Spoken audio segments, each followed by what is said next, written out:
Okay, I'm thinking back on when I used to coach 8-year-old kids and do private lessons right after my career had finished. And I remember talking to parents who would be losing their minds because their 8-year-old wasn't throwing enough strikes, wasn't throwing hard enough. They lost accuracy that week. And as the 20-something-year-old coach, I was like, you're good, calm down. Yeah. She probably just went through a growth spurt. It looks like she grew an inch to me, so give her some time. And I remember telling parents, I threw the ball over the backstop until I was literally 12 years old. Launched balls over the backstop. Not a care in the world. I was throwing as hard as I could. Right. And you know what? It all works out. Like it kept going until I got accurate, and then ended up playing Division I, playing overseas, and come back. And it's just so interesting that feeling didn't automatically translate when I had my own children. Yeah. I was a little bit quicker to recognize that there's so much development there. Yeah, I remember actually my high school coach when I was a freshman coming to me and said, "Hey man, you're a good kid. And seem like you got a good mom, good family. But basketball is not really your thing."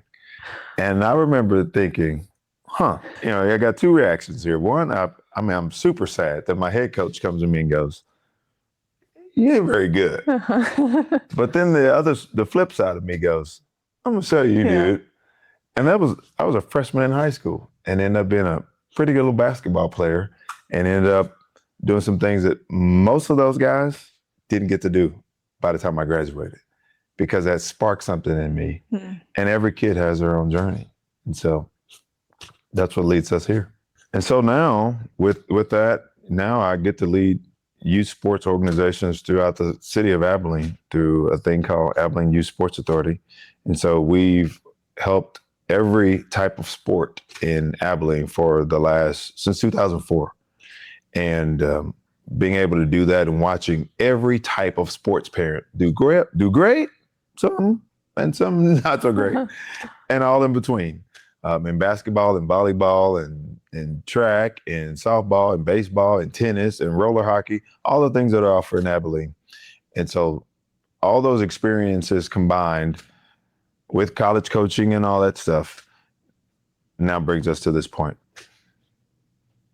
Yeah, and after coaching 8-year-olds and little kids, I got into high school coaching, and then that translated into a 15-year coaching career with high school, college, Division I, and it really shaped my opinions and how I saw sport and what are we even doing sport for?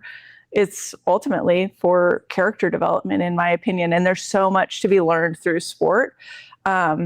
And I'm competitive. I love to win. I want to win everything that I'm doing, but it really isn't about the win as far as the outcome on the court or the field. It's really, how are you winning in life, and how are you using sport to win in life and character development. And really working with FCA now and youth sports with FCA is like, wow, I want to help influence that and make sure we don't miss the mark. Really, my heart is that I don't want parents to look back 20 years from now and think, I missed it. I missed the good old days because I was so focused on that 8U championship ring. Right. I missed the good conversations. I missed just having fun and connecting with my kid and the joy of the silly game because I was so focused on the outcome. I forgot to talk to my kid about what a great teammate they were in that game, or how they responded really, really well to that coach right there. And that's going to carry them in life. And so I'm super grateful that I get to work with FCA now and influence youth sports. And ultimately with youth sports, that's whole family ministry, because you don't get the kid without the parents.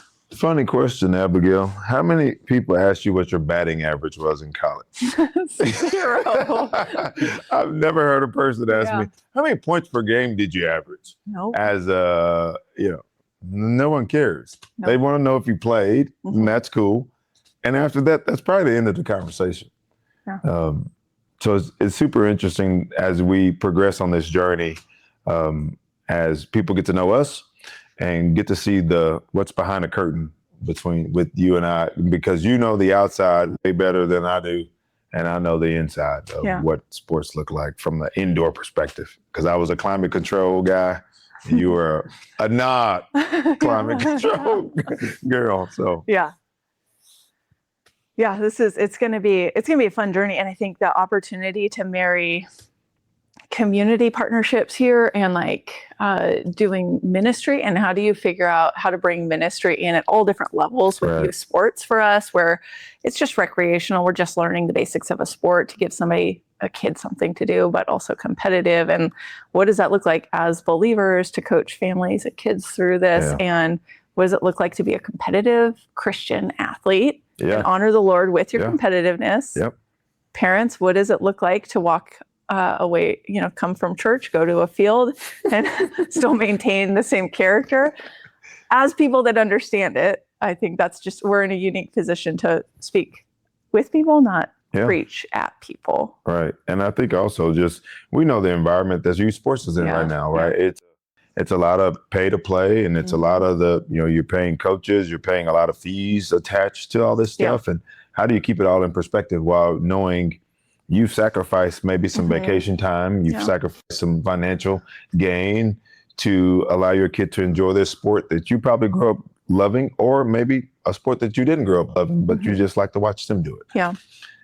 Help them navigate this space as we get to see it be navigated, and also help others navigate it. Really, I'm thinking 20 years from now, us as parents, we want to look back and think, was I developing my kid's heart? Was I connecting with my kid on a heart level where I really knew them? I knew what made them tick. They knew that I understood them and had their back and loved them.